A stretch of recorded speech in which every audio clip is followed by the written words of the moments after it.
మీ ఎలాంటి వ్యాపార ప్రకటనలకైనా వెంటనే మా ఛానల్ సంప్రదించండి. ప్రస్తుతం మనతో పాటు ప్రముఖ ఆధ్యాత్మికవేత్త, జ్యోతిష వాస్తు పండితులు, లలితాదేవి ఉపాసకులు బ్రహ్మశ్రీ నానాజీ పట్నాయక్ గారు ఉన్నారు. గురుగారితో మాట్లాడేద్దాం. నమస్కారం గురుగారు. శ్రీమాత్రే నమః.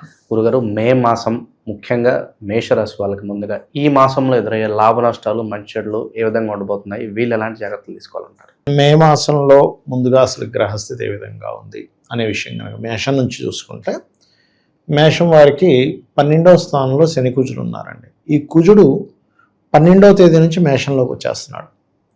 అదేవిధంగా ప్రజెంట్ రవి బుధులు కలిసి ఉంటారు మే మాసంలో. అయితే ఈ మే మాసంలో ఉండేటువంటి రవి బుధులు 15వ తేదీ వరకు 14వ తేదీ వరకు ఉండి 14వ తేదీ నుంచి వృషభంలోకి వెళ్ళడం, మరియు వృషభంలో శుక్రుడు ఉంటూ ఆయన దాదాపుగా 14కి ఆయన కూడా గురువుతో కలిసి ఉండడం, శుక్రుడు కూడా పంచమంలో కేతు, లాభంలో బుధుడు ఉన్నాడు చెప్పాలంటే. సో ఈ గ్రహాల కలయిక. ఇంకోటి ఏంటంటే ఈ నెలంతా కూడా చంద్రుడు తులారాశి నుంచి మరలా ఒక రౌండ్ మొత్తం 12 రాశులు తిరుగుతాడు. ఈ యొక్క గ్రహస్థితిని అనుసరించి ద్వాదశ రాశుల వారికి, అట్లాగే అందులో ముఖ్యంగా ఈ మేషం వారికి ఎలా ఉండబోతుంది అనేటువంటి విషయాలు చెప్తుంది నేనైనప్పటికీ చెప్పిస్తుంది సాక్షాత్ లలిత అమ్మవారిగా భావిస్తూ, ఆ లలితాంబిక అమ్మవారి యొక్క అనుగ్రహం పరిపూర్ణంగా కలగాలని మనస్ఫూర్తి కోరుకుంటూ, ప్రధానంగా ఇక్కడ ఎప్పుడైతే 12వ స్థానంలో ఉన్నాడో కుజుడు శనితో, ఇక్కడ వీళ్ళు ఖర్చు విషయంలో అంటే 12వ తేదీ వరకు వీళ్ళు ఏదైతే ఖర్చు పెడతారో, దేని మీద అయితే మదుపు పెడతారో, అది గృహం అనుకోండి, వాహనం అనుకోండి, బంగారం అనుకోండి, వాటి మీద చేసే ఇన్వెస్ట్మెంట్ విషయంలో చాలా జాగ్రత్తగా ఉండాలి మే 12వ తేదీ వరకు. మరి రాశిలో మే 14 వరకు రవి బుధులు ఉన్నారుగా, ఇది కొంతవరకు వీళ్ళకి పేరు ప్రఖ్యాతలు, ఒక మెడల్స్ రావడము, పేరు ప్రఖ్యాతలు రావడము, ఇటువంటి వాటిని అన్నింటిని కూడా ఇస్తుంది, అందులో ఎటువంటి సందేహం లేదు. అదే కాకుండా ఇక్కడ కొంత ఈ బుధుడు కూడా ఉన్నాడు కాబట్టి కొంచెం నర్వ్ రిలేటెడ్ ఇష్యూస్ ఉండేవారు మాత్రం కొద్దిగా చూసుకోవాలి. అయితే ఈ 14వ తేదీకి 2 గ్రహాలు మారడం, 12వ తేదీకి రవి కుజుడు రాశిలోకి వస్తున్నందుకు 12 తర్వాత తెలియకుండానే కొంచెం ఉష్ణం పెరగడం మనిషిలో. అదేవిధంగా కొంతమంది చూడండి, వాళ్ళకి వేడి స్వభావం అనే కాకుండా కోప స్వభావం, వాళ్ళలో బీపీ లెవెల్స్ పెరగడం, కొంతమంది బీపీ లెవెల్స్ ఎక్కువగా ఉండేవారు కొంచెం జాగ్రత్తగా ఉండాలి 12 నుంచి, ఎందుకంటే కుజుడు రాశిలోకి వస్తున్నాడుగా. అలాగే ధనపరమైనటువంటి విషయాల్లో చూసుకుంటే బిజినెస్లు చేసేటువంటి వ్యాపార రంగాల్లో, అందులోనే ముఖ్యంగా ఆన్లైన్లో చేసే బిజినెస్ చేసేటువంటి వారికి చాలా బాగుంటుంది. గతంలో ఏర్పడిన చిన్న చిన్న మిస్అండర్స్టాండింగ్స్, మిస్కమ్యూనికేషన్స్ లాంటివి 14వ తేదీ నుంచి కొంతవరకు బాగుంటాయి, భార్యాభర్తల మధ్య ఉంటాయి. అయితే వీళ్ళు ఎట్టి పరిస్థితుల్లో 10, 11, 12, 13, 14 తేదీల్లో ఏదైనా ఒక ప్రాపర్టీ తీసుకునే విషయంలో, వాహనం మీద వెళ్ళేటప్పుడు, నీటి ప్రదేశాలకు వెళ్ళినప్పుడు ఖచ్చితంగా జాగ్రత్త తీసుకోవాలి. ఆది మరియు మంగళవారాలు, పంచమ స్థానంలో కేతువు రవిరాశిలో ఉన్నాడు కాబట్టి ఎటువంటి తొందరపాటు నిర్ణయాలు తీసుకోవడం మంచిది కాదు.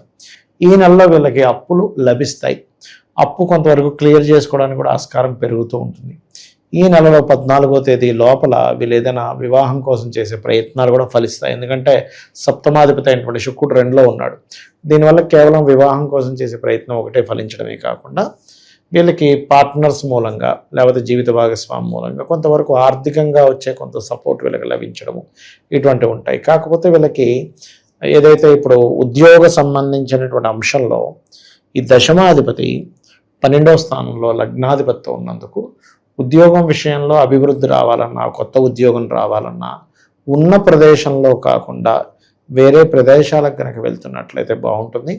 ప్రారంభంలో కొంత, ఈ నెలలో కొంత, స్టార్టింగ్లో కొంత ఇబ్బంది ఉన్నప్పటికీ తర్వాత కొత్త ఉద్యోగ అవకాశాలు ఖచ్చితంగా లభిస్తాయి. వ్యాపారం ఏదైనా ప్రారంభం చేసుకోవడానికి వీళ్ళ పర్సనల్ చార్ట్లో అసలు ఏముందో తెలుసుకొని కనుక ప్రారంభిస్తే మంచి ఇదే ఉంటుంది. చెప్పాలంటే హెల్త్ పరంగా ఎలా ఉంటుంది? కొంచెం నర్వ్ రిలేటెడ్ ఇష్యూస్ వస్తుంటాయండి, కొద్దిగా నర్వ్ రిలేటెడ్ ఇష్యూస్. ఎందుకంటే బుధుడు లగ్నంలో ఉన్నాడు కదా, ఎంతైనా 6వ అధిపతి కదా, ఉష్ణం పెరగడము. ఎందుకంటే కుజుడు ఒకటి వస్తున్నాడు రాశిలోకి, రవి ఆల్రెడీ ఉన్నాడు. రవి ఇక్కడ పంచమాధిపతి అయినందుకు కొంచెం సంతానం కోసం చేసే ప్రయత్నము, రాజకీయంగా మంచి పలుకుబడి, ఇటువంటివన్నీ కూడా జరుగుతూ ఉంటాయి. స్కిన్ రిలేటెడ్ ఇలాంటివి కొంచెం చూసుకోవాలి హెల్త్ విషయంలో కనుక చూసుకుంటే. అది టర్నింగ్ పాయింట్ ఏదన్నా ఉంటుందంటారా ప్రస్తుతానికి వీళ్ళకి? అంటే ఒకటండి, ఇక్కడ లగ్నంలో రవి ఉంటున్నాడు ఈ నెల 14వ తేదీ వరకు. సో మొదటి 2 వారాలు రవి యొక్క ప్రభావం పాజిటివ్గా ఉంది. తర్వాత మొదటి 2 వారాలు శుక్రుడు యొక్క పాజిటివ్నెస్ బాగుంది. కాబట్టి నన్ను అడిగితే కొంచెం ధనపరంగాను కీర్తిపరంగాను ఈ నెల కొంత బాగుంది, అందులో ఎటువంటి సందేహం లేదు. కాకపోతే కొంచెం ఖర్చులు చేసే విషయంలో 12వ భావంలో ఎప్పుడైతే శని కుజులు ఉన్నారో దీని ప్రభావం కూడా కొంతవరకు ఇబ్బందినిస్తుంది. శత్రువులు ఎవరు గురుగారు? ప్రజెంట్ ఎవరి వల్ల వీళ్ళు ఎక్కువగా మోసపోతున్నారు, నష్టపోతున్నారు? ఒకటండి, వీళ్ళు ఎవరికైతే అప్పిస్తారో వాడే శత్రువుగా మారుతాడు ఇప్పుడున్న కండిషన్లో.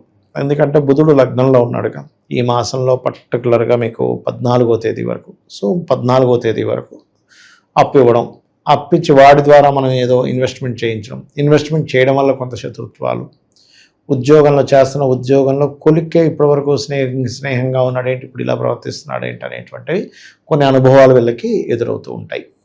స్టూడెంట్ పరిస్థితి ఏంటంటారు? స్టూడెంట్స్ అయితే ముఖ్యంగా వీళ్ళు కోర్సెస్ తీసుకునే విషయంలో 10 నుంచి 15వ తేదీ వరకు కొంత జాగ్రత్తగా ఉండాలి. ఆ సమయాల్లో ప్రయాణం చేసేటప్పుడు, వాహనం మీద వెళ్ళేటప్పుడు కొన్ని అపోహలకు పోయి కొన్ని తప్పుడు దారులు పడుతూ ఉంటారు. అదొక ముఖ్యంగా వ్యసనాల బారిన పడే ఛాన్సెస్ ఉంటుంది 10 నుంచి 15వ తేదీ మధ్యలో. ఈ సమయంలో కొంత జాగ్రత్తగా ఉండాలి. ప్రస్తుతానికి ఎలాంటి పరిహారాలు చేసుకోవడం ద్వారా విశేషంగా వీళ్ళకి కలిసి వస్తుంది? తప్పకుండా అండి. ఇక్కడ మొట్టమొదటిగా నేను చెప్పేది ఒకటే, గణపతిని సూర్య భగవాను ఎక్కువ ఆరాధిస్తూ ఉండాలి. ఇంకొకటి ఏంటంటే ఉలవలు దానంగా ఇవ్వడం, పెసలు దానంగా ఇవ్వడం చేస్తుంటే ఎటువంటి హెల్త్ ఇష్యూస్ రావు. ప్రధానంగా వీళ్ళ కొంచెం మిస్కమ్యూనికేషన్స్ అవుతున్నాయి అన్నప్పుడు ఓం కర్పూర వీటికామోద సమాకర్ష దిగంతరాయ నమః అనే మంత్రం చేసుకోవడం ఉత్తమము. పక్క వాళ్ళ సలహాలు తీసుకోవడం అంటే ఒక సజెషన్గా తీసుకుని ముందుకెళ్తే పర్వాలేదు అంటారు, లేదంటే బ్యాక్ ఫైర్ అవుతాయి అంటారు? ఇక్కడ యాక్చువల్గా చెప్పాలంటే ఇప్పుడుండే కండిషన్లో వీళ్ళ సొంత తెలివి కంటే కూడా వీళ్ళని మంచి తోవలో వీళ్ళు నడిపిస్తారనే నమ్మకస్తుల్లో ఈ యొక్క నిర్ణయం తీసుకోవడమే మంచిది. ఎందుకంటే పంచమంలో కేతు ఉన్నాడు కదా, కేతు ఉన్నప్పుడు ఏమవుతుందంటే చిత్ర విచిత్ర గ్రహము, మ్యాజికల్ ప్లానెట్ అంటారు కేతువుని. సో ఎప్పుడైతే మ్యాజికల్ ప్లానెట్ పంచమంలో ఉందో మనము సంశయిస్తూ ఉంటాం, ఇది చేయమవద్దా. అప్పుడు నిష్ణాతులైన వాళ్ళని, కొంచెం దాని మీద అనుభవం ఉన్న వాళ్ళని, దాని మీద పట్టున్న వాళ్ళని కనుక అడిగితే నా పరిస్థితిని ఓపెన్గా చెప్పాలి. ఇప్పుడు చాలామంది చేసే మిస్టేక్ ఏంటంటే అక్కడ వాళ్ళకి జరిగిన సంఘటన కానీ వాళ్ళు ఎదుర్కొంటుంది కానీ మొత్తం చెప్పరు. సగం చెప్పి వదిలేసి సగం చెప్పి నాకు దీనికి సలహా ఇవ్వండి అంటే వాళ్ళు ఆ సగం విని సగం సలహా ఇస్తారు. పూర్తిగా చెప్తే ఓహో ఇలా అయిందా, అయితే నీకు ఇలా ఎప్పుడైనా డాక్టర్ దగ్గరికి, లాయర్ దగ్గరికి, ఆస్ట్రాలజర్ దగ్గరికి, పెద్దల దగ్గర సలహా తీసుకునేటప్పుడు పూర్తిగా చెప్పకుండా మీరు కనుక సలహాకి వెళ్తే ఆ సలహా ఫలించదు. గురుగారు, అలాగే వృత్తిపరంగా ఎంత చేసినా కూడా మాకు ఉద్యోగంలో పెద్దగా డెవలప్మెంట్ ఉండట్లేదు, జీతం పెరగట్లేదు, ఎంతో కాలంగా ఇలాగే ఉంటున్నాము అని అనుకునే వాళ్ళు ఉంటారు. మరి వాళ్ళు ఒక్కసారిగా వృత్తిపరంగా వాళ్ళకి డెవలప్మెంట్ చెందాలంటే ఏం చేస్తే బాగుంటుంది? వృత్తిపరమైనటువంటి డెవలప్మెంట్స్ బాగా వీళ్ళకి కలగాలి అంటే సింపుల్గా ఒకటేనండి, వీరు ప్రత్యేకంగా వృత్తికి సంబంధించినటువంటి విషయంలో డెవలప్మెంట్కు మాత్రం వీళ్ళు ఓం మాణిక్య మకుటాకార జానుద్వయ విరాజితాయ నమః అనే మంత్రం చేసుకోవడము, శని కుజ గ్రహాల దగ్గర దీపారాధన చేస్తూ ఉంటే వృత్తిలో మార్పుల విషయంలో కానివ్వండి, వృత్తిలో ఉండేటువంటి స్ట్రెస్ కానివ్వండి, ఇవన్నీ కూడా తగ్గుతాయి. మంచి విశ్లేషణ అందించారు, ధన్యవాదాలు. శ్రీమాత్రే నమః.